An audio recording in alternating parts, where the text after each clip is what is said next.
The storm came fast, mean and heavy, dragging the world into silence beneath a sky of steel. Ella Munro tightened the scarf around her neck and pressed forward through the waist-deep snow, boots cracking frozen crust as the wind tried to push her back to the cabin. She should have stayed inside. No one sane wandered into the forest in a blizzard, but sanity wasn't what had drawn her out. It was the sound, a cry, small, sharp, and out of place in the white hush of winter. She found the child curled near a fallen log, wrapped in a deerskin bundle that was already stiff with frost.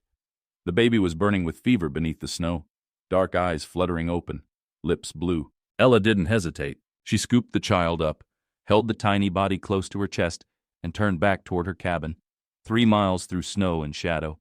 By the time she burst through the door, she was soaked, shaking, and numb. She stoked the fire, wrapped the child in blankets, and fed it warm broth from a spoon carved by her late father. She didn't ask who the baby belonged to. She didn't need to. The deerskin bore the red and black beadwork of the Comanche. She knew what that meant, and she knew what it could cost her. But none of that mattered while the child still breathed. By morning, the fever had broken. The baby was weak but alive, eyes alert, tiny fingers gripping her shirt as if remembering warmth. Ella hadn't slept. She sat in the rocking chair beside the fire, holding the infant close, heart still pounding from something she couldn't name. Outside, the wind had died. But something else stirred on the horizon. A presence, like a promise, or a warning. 3 days later they came, 100 horsemen, silent as snow, faces painted with the earth, feathers trailing in the wind, appeared at the edge of her land. Ella stepped out onto the porch, child still in her arms, and for the first time in her life, she knew what it felt like to stand between worlds. They didn't speak. The Comanche warriors sat astride their horses like ghosts carved from mountain and wind, a line of watchful silence beneath the gray sky. No threats, no shouting, just eyes, steady, dark, unreadable, fixed on her. The leader dismounted first. He wore a long, dark coat over traditional buckskin, his braids tied with strips of red cloth. A hawk feather trembled at his shoulder as he stepped forward. Ella's hands tightened protectively around the child. She didn't run, didn't beg. She simply said, "She's alive." The man's eyes dropped to the infant in her arms, still bundled, still weak, but breathing. "I am Chayton," he said in English, voice low and even. "She is mine." Ella nodded once. "I found her in the storm. She was alone." Chayton's jaw worked slightly as if holding back emotion. "She was stolen from our camp by men who do not wear our skin." Ella blinked. "She wasn't abandoned?" He shook his head. "She was taken. Killed, they thought. Left behind." A flicker of guilt crawled up Ella's spine. She thought she'd saved a lost child, but she'd saved a daughter, and now her family had come. Chayton stepped closer, hands still at his sides. "She is called a Hioka. It means she brought happiness." Ella looked down at the sleeping girl nestled against her chest. "I haven't called her anything," she whispered. "But she cried less when I held her." "She knows warmth," Chayton said. "She remembers." Another silence settled between them. This one thicker, deeper. Not of danger, of weight. "Do you wish to keep her?" he asked suddenly. Ella's heart stumbled. "I didn't save her to keep her," she replied carefully. "I saved her so she could be returned." Chayton studied her a moment longer, then extended his arms. Ella hesitated, then kissed Ahyoka's forehead and passed her into his grasp. The child stirred, cried once, but settled again, as if understanding, as if accepting. Chayton turned to leave, but then paused. "You live alone," he said without looking back. Ella nodded. "I do. You did not have to help her." "I know." He met her eyes. "That will not be forgotten." Then he mounted his horse, cradling the child with one arm, and the line of riders vanished into the pines without a sound. But something lingered, a promise, a thread between lives that had only just begun to intertwine. The cabin felt emptier after they left. Ella kept busy, stacking wood, boiling herbs, brushing snow off the roof. But everywhere she turned, she saw the small marks Ahioka had left behind. A folded blanket, a wooden spoon, the tiny dent in the pillow where her head had rested. It had only been 3 days. But something in Ella had shifted. She didn't speak of it aloud. Not to the birds, not to the wind, not to the framed photo of her parents by the hearth. But every night, she reached for the cradle she'd carved years ago. And every night, her fingers found only stillness. The snow began to melt, slowly. Then came the tracks. It was late afternoon when she saw them. Hoof prints near the tree line, careful and deliberate. One rider, not in a hurry, but not wandering either. She stood on the porch, rifle cradled but not cocked. Chayton emerged from the trees. He rode alone this time, cloak flapping gently behind him, a small satchel tied behind his saddle. "I brought something," he said simply, dismounting. She raised a brow. "You rode all this way to return a satchel?" "No." He paused. "To return thanks." He handed her a bundle wrapped in doeskin. Inside, dried meat, herbs, and a necklace of carved bone beads. "From her mother," he said. "She wanted you to have it." Ella ran her fingers across the beads. "I didn't expect anything, which is why it means more." She invited him in. Not out of politeness, but something else. A pull. A question. He removed his boots at the door and sat quietly in the same chair she'd rocked Ahioka in. They didn't speak much. Just shared broth and bread by the fire while the wind whispered against the glass. Before he left, he looked around the cabin. His eyes lingered on the carved cradle in the corner. "You carved that?" he asked. She nodded. "I hoped one day," she began, then stopped. Chayton looked at her with the steadiness of someone who understood loss. "Hope doesn't vanish," he said. "It waits." When he left, she stood on the porch long after the trees swallowed him again. She didn't know why he had come. Not really, but she had a feeling. He would come again. The spring thaw came slowly. Patches of green peeked through the melting snow like secrets too bold to stay hidden. Birds returned, building nests in the eaves. The creek, long silenced under ice, gurgled to life again. Ella planted early this year. She cleared space beside the cabin for potatoes, onions, and beans. The rhythm of digging and sowing grounded her, but she often caught herself glancing toward the tree line, half expecting a dark horse and a quiet rider to emerge. He hadn't come back. Not yet. One morning, as dew still clung to the earth, a shadow crossed her doorway. It wasn't Chayton. It was a woman, young, thin, with braided hair and wary eyes. Behind her stood two children, wide-eyed and barefoot. "Are you Ella Monroe?" the woman asked in halting English. Ella nodded slowly. The woman opened her coat and revealed the unmistakable beadwork of the Comanche. "We were told you'd help," she said. Ella didn't hesitate. She brought them inside, gave them water, blankets, bread, and a fire. "No questions." "Not yet." The younger child fell asleep in her lap, thumb tucked in his mouth. The woman's name was Nita. She had fled a nearby settlement after her husband, white, cruel, and drunk more than sober, had turned violent. Chayton, it turned out, had been helping her escape, and he had sent her to Ella. That night, after the children slept on a pile of quilts near the fire, Nita spoke softly. "He said you knew how to listen to the quiet." Ella didn't know how to reply, but she understood. The next day, she went out back and started building a second cradle. Her hands were steady, her heart unsure. But as she sanded the rough edges, a thought echoed through her chest like distant hoofbeats. He will come again, and this time he wouldn't just be returning thanks. 3 weeks passed. Life in the cabin shifted from solitude to rhythm. Nita helped with the planting. The children, Luca and Mina, giggled in the morning sun and splashed in the shallow creek. Ella smiled more, though she still glanced toward the forest with quiet hope. She never said his name aloud, but she felt it in the wind. Chayton. One afternoon, as Nita hung laundry and Ella kneaded bread by the window, a hawk screeched overhead. Nita turned sharply, eyes narrowing. "Someone's coming." It wasn't fear, it was instinct. Ella stepped outside, apron still tied at her waist. Through the shimmer of heat on the trail came a rider, a familiar silhouette. Dark horse, dark eyes, Chayton. He dismounted slowly, scanning the scene. A cabin no longer silent, a garden with sprouts. A woman in flower-covered sleeves standing by the door. "You're back," Ella said. He nodded. "I said I would be." She waited, not pushing. He finally spoke. "They're safe. Nita's husband. He won't come looking. Not anymore." A beat, then another. "And I came to ask something."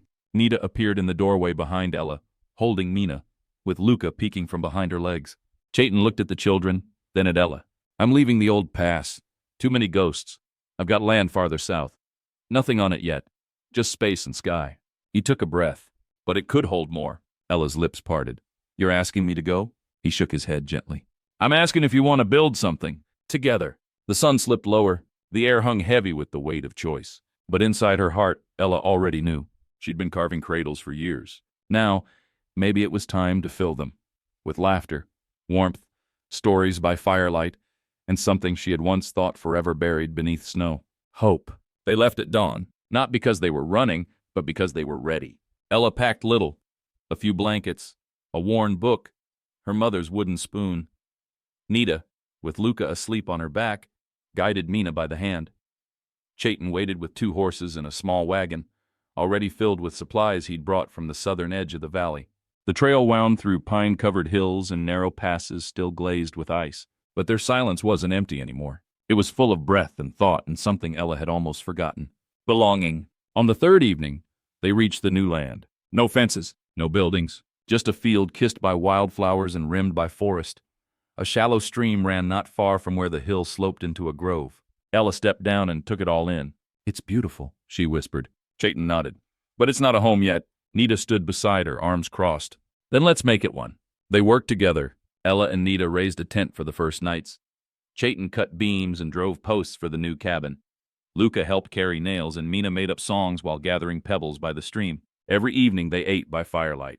And each night, Ella found herself seated beside Chayton, shoulders close, no words needed. The air between them had changed. No longer careful, no longer lonely. One night, with sparks rising into the stars, Chayton spoke. I thought I'd always walk alone, that the things I'd lost were too deep to dig out again. Ella looked at him quietly. But you didn't walk away from us, she said. No, he replied, because for once someone stayed. The next morning she found a sprig of wild lavender on her blanket, and she smiled, because sometimes the smallest things say the most. The days turned long with spring's full arrival. Wildflowers tangled at their boots. Birds stitched songs between tree branches. And laughter, so long absent from Chayton's life, now echoed off the hills. He built the cabin with his bare hands. Nita patched fabric windows while Ella shaped a garden with care. The children's bare feet danced through the dirt, chasing butterflies and each other. The once empty land bloomed not only with color, but with purpose. It wasn't a house yet, but it was becoming a home. Ella sat beside the river one afternoon, knees drawn close, watching the current. Chayton joined her, settling without a word. After a quiet moment, she finally asked, Do you ever think about before? His jaw tensed slightly. Yes. And does it still hurt? He considered her question. Sometimes. But it hurts less when you're here. She turned to face him. I used to think healing was something you did in silence, alone. He looked at her, voice low. And now? Now I think healing is something we do for each other. He didn't kiss her. Not yet. But his hand reached for hers. And she didn't let go. That night a storm rolled in from the west. Rain beat heavy on the unfinished roof. Thunder grumbled over the mountains. The cabin smelled of wet earth, of kindling smoke, of life. Ella wrapped the children in quilts. Nita added logs to the fire, and Chayton stood at the doorway, watching the lightning flash across the open sky. Ella joined him. We're going to be okay, aren't we? His voice came steady, sure. Yes, because this time none of us are alone. And for the first time in years, they all slept peacefully, even while the thunder growled like a warning far off in the dark. When the storm passed, it left the land washed clean. Ella stepped outside into a world reborn. Mist clung to the grass, birds called from dripping branches, and the cabin stood tall against the early sun, solid, proud, and unfinished, like all things meant to grow. Inside, the air smelled of cinnamon and coffee. Nita was humming while preparing breakfast. Mina braided flowers into Luca's hair, and Chayton, he was gone, but not far. Ella found him at the edge of the woods, sharpening a fence post. He didn't look up. You thinking of running off? She teased. His answer was dry but warm. Only if you're chasing me. Later that day, while Chayton hunted for deer meat and Ella stitched new curtains, Nita approached her quietly. He watches you, you know. Ella paused. What do you mean? When you're not looking. Like he's afraid you'll disappear. Ella's needle stilled in her hand. I think he's still learning that good things sometimes stay. Nita gave her a knowing glance.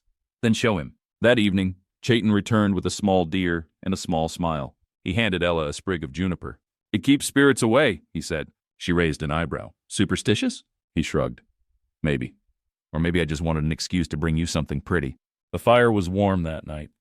The children snored softly in the loft. Nita slept near the hearth. Chayton and Ella sat close again, silence thick with the weight of unspoken things. Finally he asked her, What brought you to that snowstorm, Ella? She hesitated, then told him about the loss, the betrayal, the road she ran from, the baby she couldn't carry, the dream she buried deep beneath her silence. And when she was done, he said nothing. He just placed his rough, calloused hand over hers and held it. No promises, just presence. Outside, the stars burned steady. Inside, two broken hearts stitched themselves together. One quiet moment at a time. Spring melted fully into summer. Fields turned golden. Bees hummed like lullabies. The scent of pine and smoke wove through the valley. The little cabin that once stood alone now felt wrapped in invisible threads of belonging. But peace has a way of inviting the past to knock on your door. And one day it did. It began with hoofbeats. Ella heard them first. Distant, rapid, unfamiliar. She stepped outside, squinting against the sun. A rider, alone, dressed in Eastern clothes and dust. He pulled to a stop beside the fence and removed his hat, eyes landing on her like a hawk's. Ella Rowan? Chayton stepped out behind her. Who's asking? The man nodded politely, but his tone was clipped. Thomas Grant, her late husband's brother. Ella froze. Over coffee that turned cold between their hands, Thomas explained. He hadn't come for grief or reunion. He came with news. The man Ella had run from, Nathan, was dead. Officially. His debts, however, were not. He left your name on contracts. And people are coming, Ella. Not kind people. Chayton's jaw flexed. You're saying she's in danger? Thomas nodded. And if they find her, they'll come for the land, too. That night, Ella stood at the window, arms wrapped around herself. I thought I left it all behind. Chayton stepped behind her. You did. But trouble doesn't always know it's unwelcome. She turned. I can leave. Take the children. Keep you out of this. His voice was quiet but firm. No. And then again, stronger. No, you don't run anymore, Ella. You stay with me, with us. It was the first time he said it like that. Us. And she believed it. Even as thunder brewed in the east again. The valley felt different. The wind didn't hum. It warned. The birds were quieter, and every creak of the cabin stirred Ella's nerves like a whisper from her old life. But they prepared. Together! Chayton began reinforcing the barn and placing tripwires among the trees. Not traps, just signals. Whispers of movement should danger creep in. Ella made plans, too. She packed emergency bags for the children, marked trails in the woods only they would recognize, and taught Nita how to navigate by stars if needed. Still, she hated it, this return to fear, but Chayton wouldn't let her fall into it. You're not that woman anymore, he reminded her. You're stronger now, and you're not alone. One morning, Nita asked a quiet question over breakfast. If they come, what if you get hurt, Mama? Ella didn't lie. We'll protect each other. And then Luca, tiny voice soft but certain, added, We have him now. He meant Chayton. Ella smiled through a blur of tears. The days passed without trouble, but the tension didn't lift. Then came the smoke, a plume in the distance rising like a snake from the ridgeline. Not wildfire, a campfire. Someone was watching. That night, Chayton didn't sleep. He stood guard on the porch, rifle resting beside him, eyes locked on the tree line. Ella joined him after midnight, wrapping a quilt around them both. You think they'll come soon? Chayton nodded slowly. They've already found us. Now they're just deciding how bold to be. But there was no fear in his voice, just readiness. And something deeper, something almost sacred, the unspoken vow to protect what finally mattered. The morning arrived quietly, too quietly. The birds were gone. The air hung still and warm like the world was holding its breath. Chayton rose with the first light. He saddled his horse and rode the outer perimeter while Ella kept the children indoors, the rifle within reach. Luca didn't ask to play. Nita didn't read. Even baby Rafe seemed to sense something was different. And then, hoofbeats, but not Chayton's. Ella peeked through the curtain. 4 riders, dressed in black dusters. Faces she didn't recognize, but she recognized the posture. Men who came to collect. They stopped at the gate. The one in front, square-jawed with a silver tooth, called out, Ella Rowan, we've come to settle Nathan's debt. You got 2 choices. Talk to us now, or wait for what comes next. Ella opened the door slowly, hands up. Chayton had told her, don't give them fear, don't give them power. I'm not Nathan, she said firmly. And you have no claim to this land. Silvertooth grinned, but it didn't reach his eyes. He put it in your name, so you inherited the debt. Behind her, Nita whispered, Mama. But Ella didn't flinch. And if I say no? One of the other men chuckled. You'll regret it. They didn't expect Chayton. He rode in silent as a shadow, rifle already drawn. You boys lost? They turned. Who the hell are you? Someone who doesn't tolerate threats, Chayton replied. Especially not toward children. Silvertooth sneered. This ain't your business. It is now. Tension cracked like ice on a lake. No one moved. Then hoofbeats again. Fast, loud, dozens. From the north ridge, riders poured in. Comanche. Dozens of them. Chayton's past. Ella's choice. The child she saved. All converging. The lead warrior dismounted. It was Maddo, Chayton's cousin. He nodded toward the black-dressed men. Are these yours? Chayton looked to Ella. She stepped forward, her voice clear. No, and they're not welcome here. Maddo turned to his warriors. You heard the woman? And the wind shifted. So did the odds. The riders in black looked around and realized they were outnumbered 10-1. One reached for his gun. He didn't get far. With a sharp cry, Maddo raised his hand, and the warriors behind him raised bows, spears, rifles, silent, but ready. Even the air felt heavier now, as if nature itself was choosing sides. Silvertooth's sneer faltered. We didn't come for trouble, he muttered. You rode in like you did, Chayton replied coldly, still mounted, his voice like the coming storm. Ella stepped forward, chin lifted. My husband owed you, not me, and he's dead. You got his name, Silvertooth snapped, growing bold again. You got what was his. That makes you fair game. No, Ella said. That makes me free. Maddo moved forward, quiet as a shadow. She is under my protection now, he said. The black-clad men looked at him, then the warriors behind him, then at Chayton, who hadn't moved his rifle an inch, then at Ella, standing there like a fire they couldn't smother. Silvertooth spat on the ground. This ain't over. Chayton's reply was calm but final. Yeah, it is. The men turned their horses, rode off. No one followed. The forest remained silent and watching. Ella stood there for a moment, still breathing hard. Then Nita burst out from the house and ran to her mother. Luca followed, and even Rafe, toddling after them, seemed to feel the weight of what had just passed. Chayton dismounted. Ella looked at him, eyes bright but steady. They're gone, she whispered. For now, he said, but they won't be back. He looked around at the Comanche, then at Maddo. Thank you. Maddo smiled faintly. She saved one of ours, we don't forget.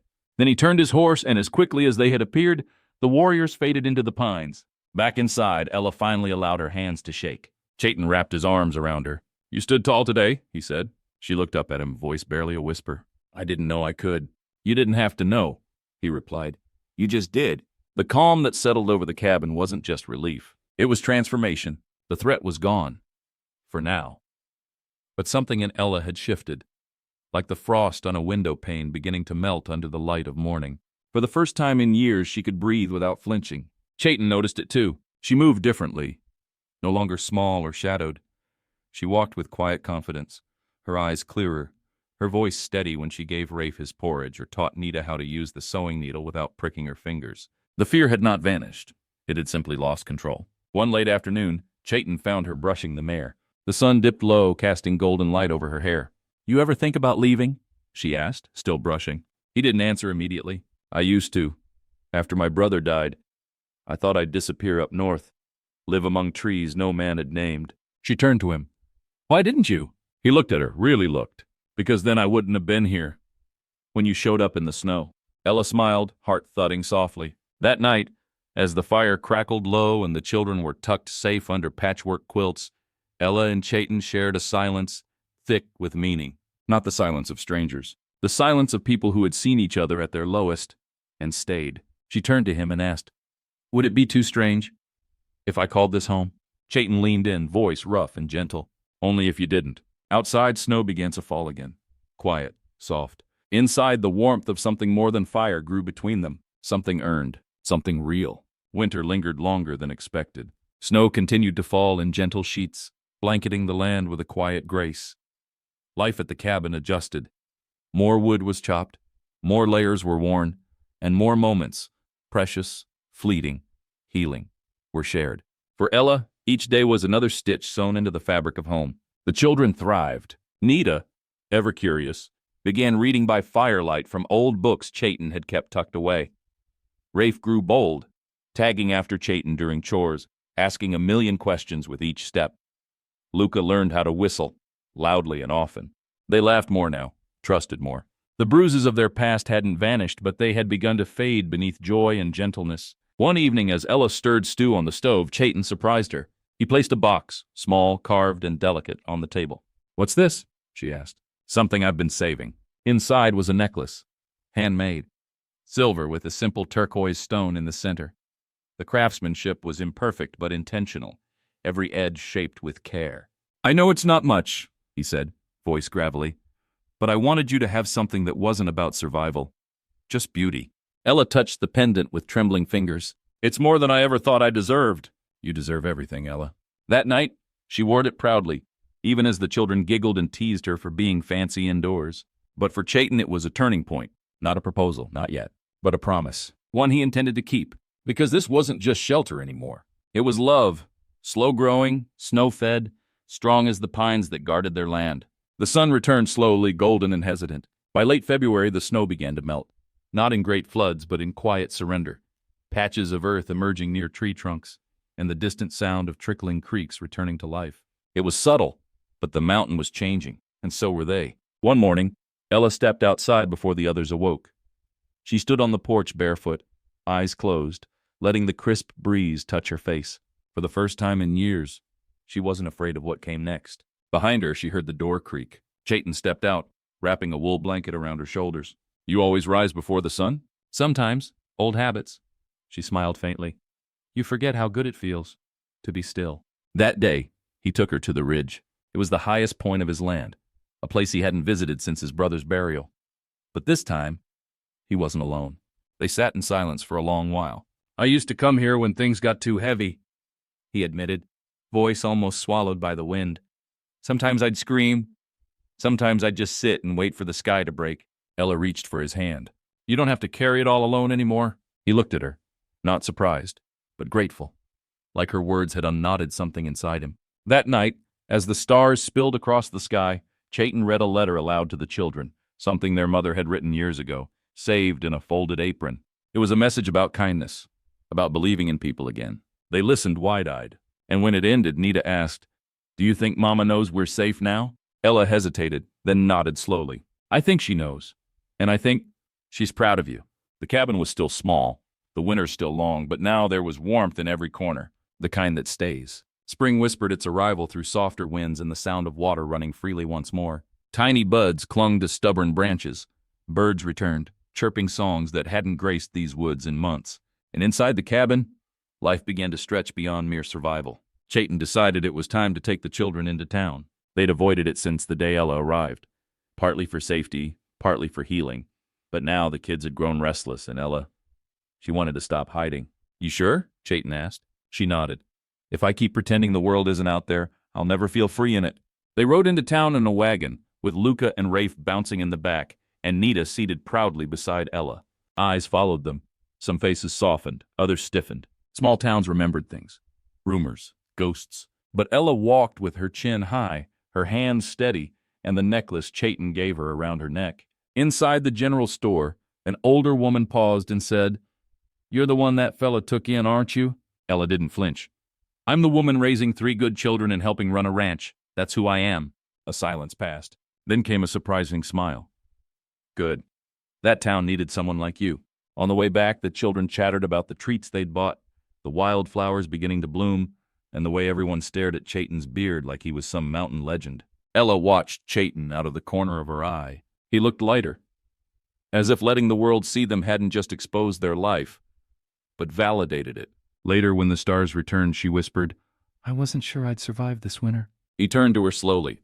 "You didn't survive it," he said gently. "You changed it." The thaw brought more than just green. It brought memories, questions, and an unexpected letter. It arrived folded in worn parchment, carried by an out-of-breath post rider who clearly didn't know what to make of the quiet cabin deep in the woods. Chayton took it with narrowed eyes. It was addressed to Ella. She read it under the porch's morning light while the children played in the field. Her hands shook as she unfolded it. Chayton watched from a distance but didn't interrupt. When she was done, she sat frozen, silent as the snow once was. He approached carefully. "You all right?" Ella looked up, expression unreadable. "It's from my mother," she whispered. Chayton sat beside her, wordless. He let the wind fill the space between them until she found the strength to speak. "She heard what happened. She says she's sorry for never believing me, for letting him into our lives." Ella wiped her cheek. "She wants to see me, see the children." Chayton didn't tell her what to do. But when she asked, "Should I go?" he said only this. "You get to choose now. No more running. No more silence. You decide who earns a place in your life." That evening, as firelight flickered inside the cabin, Ella sat with Nita, Luca, and Rafe. She told them about their grandmother. She told them she was thinking of visiting her, but only if they wanted to come. Luca was the first to answer. "Do they have chickens?" Nita giggled. "I want to see where you came from, Mama." And Rafe, quiet for a long moment, finally said, "Only if we come back." Ella smiled. "This is home. We always come back." Chayton listened from the shadows, and for the first time, the thought of letting someone go didn't scare him, because he knew they'd return. Not because they had to, but because they belonged. They left just as the trees began to bud. Chayton stood by the fence, hat in hand, watching the wagon carry Ella and the children down the trail toward the small town and eventually beyond, to a place she hadn't seen in years, a past she had every right to confront. Nita waved until the dust swallowed her hand. Luca and Rafe leaned out, excited by the trip, unaware of the ache behind Chayton's steady eyes. Ella looked back once. Their eyes met. She nodded. He nodded back. It said everything. "I'll be here. I'm not going anywhere." The days passed slower. Chayton busied himself with work, repairing the chicken coop, reinforcing the barn, carving more things than he'd ever need. At night, the silence was louder than before. He wasn't lonely, just waiting. 3 weeks later, a letter arrived, written in Ella's hand. It was full of stories, how the children had bonded with their grandmother, how old photos sparked young questions, how healing had taken place in unexpected ways. And then came the final line. "We'll be home by the next full moon, if you'll have us." Chayton chuckled, as if he hadn't already set out quilts, stocked the pantry, and carved Luca a wooden fox just yesterday. Of course he would have them. He needed them more than he ever let on. On the day they returned, the forest came alive again, not with birdsong or blooming flowers, but with voices. Laughter. Children's footsteps racing up the hill, a woman's voice calling after them. Ella stepped down from the wagon with a steadiness in her spine and a softness in her eyes. "I told you we'd come back," she said. Chayton held out his hand. "You did," he said, "and I've been waiting every day since." They didn't kiss, not then. Instead, he wrapped an arm around her, and the children pulled them both into the cabin with the chaos only real family could create. It was perfect, and it was just the beginning. The days after their return weren't quiet, but they were whole. Mornings came with laughter. Luca fed the chickens, pretending to be a cowboy commanding an invisible posse. Rafe dragged sticks twice his size around the yard, calling them muskets. Nita picked wildflowers and pressed them into books she couldn't yet read but loved anyway. Inside, the cabin thrummed with life. Ella moved like she belonged. No hesitation in her steps, no fear in her eyes. She cleaned, cooked, stitched, and more than anything, breathed. The kind of breath you take when you stop surviving and start living. One chilly evening, after the children had gone to bed, Ella joined Chayton by the fire pit behind the cabin. The wind whispered through the pines. The stars blinked like distant eyes watching something sacred unfold. "You know," she said softly, "I never imagined a life like this." Chayton stared into the fire. "Neither did I." There was silence, warm and full. Then she added, "I thought I'd always be someone's burden, never someone's peace." Chayton turned to her, his voice low and certain. "You're not a burden, Ella. You're the storm that washed this land clean." Her breath caught. He took her hand. Not because it was expected, but because it had become natural. Later that week, a knock came at the door. It wasn't a threat this time. It was Little Deer, a Comanche woman Chayton had known since boyhood. She brought herbs, a woven blanket, and a gift carved from river stone. She spoke quietly to Ella while the children played nearby. "You returned the child to the earth. The earth has given you a home in return." Ella blinked back tears. Little Deer placed a hand over her heart. "Some women survive the storm. Some become it. You were both." Chayton didn't ask what they spoke about. He didn't need to. He saw it in the way Ella stood taller that night, in the way her eyes no longer flinched at shadows. They were becoming a family not out of obligation, but out of choosing. And with every day, they chose one another again. Not for survival, for love. Winter returned, not with the savagery of that first blizzard, but with a steady reminder that life on the frontier was never easy. Snow fell gently now, not to erase, but to blanket what had grown beneath it, roots stronger than before. Inside the cabin, warmth reigned. Chayton sat by the fire, whittling a piece of cedar into the shape of a feather. He glanced over at Ella, who was hemming Luca's worn sleeve. Her hands were steady, her smile calm and content. The children's laughter rang from the loft above. That night, when the sky was clearer than any map, and the fire crackled softly behind them, Chayton took Ella's hand. "I never thanked you," he said. "For what?" she asked. "For walking into the storm, and not walking out alone." Tears welled in her eyes, but they didn't fall. Instead, she leaned in, pressing her forehead gently to his. "I thought I was lost," she whispered. "But I was only waiting for a place to belong." He closed his eyes, resting his soul in the silence that followed. Not an emptiness, but a fullness so deep it couldn't be measured. "You're not waiting anymore," he said, and she wasn't. Spring brought new life. Wildflowers on the hill, calves wobbling through the grass, and a simple wooden sign, carved with care, posted beside the path that led to their door. No one is forgotten here. Not the baby she saved, not the people she healed, not the man who once thought silence was safer than love. One evening, as the sun sank low and painted the horizon in fire and rose, Ella stood beside Chayton on the porch. Luca, Nita, and Rafe chased each other in the field beyond. "You ever wonder," Chayton said, "what would have happened if I hadn't found you that day?" Ella looked up at him. "No," she said simply. "Why not?" "Because you did." The storm had nearly taken everything, but it gave them something greater. A chance not just to survive, but to love.